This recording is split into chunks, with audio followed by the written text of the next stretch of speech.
আজি দিনাং 21/5/2024 command 128 delta company 128 বেটেলিয়নৰ commandant মহোদয় আদেশ অনুসাৰ আজি ৰঙাঘোৰা গাঁৱত LP আৰু ME তিনিখন স্কুলৰ সহযোগত আমাৰ 1500 বৃক্ষ ৰোপণৰ কাৰণে আয়োজন কৰিছিলোঁ।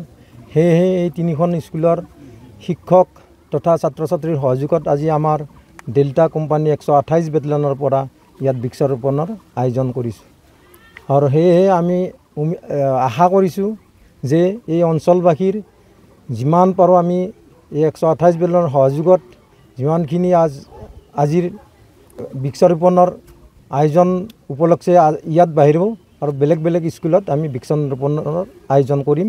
অহা 5 জুনতো আমি এটা প্ৰগ্ৰাম ৰখাৰ কাৰণে তো বেলেগ বেলেগ স্কুলত কামাণ্ডেণ্ট মহোদয়ৰ দ্বাৰা অনুমতি প্ৰদান হোৱাৰ পিছত আমি সেয়ে এই 1500 বৃক্ষ ৰোপণৰ সমাপন কৰিম।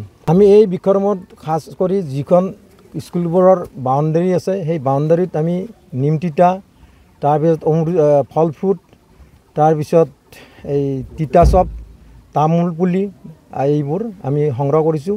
আৰু বেলেগ বেলেগ এতিয়া ফৰেষ্টৰ হামৰেন ফৰেষ্টত আমি 300 পুলিৰ নেমু আৰু ইত্যাদি আগৰা আমি ফৰেষ্ট মহোদয়লৈ তো এখন পত্ৰ প্ৰেৰণ কৰিছোঁ।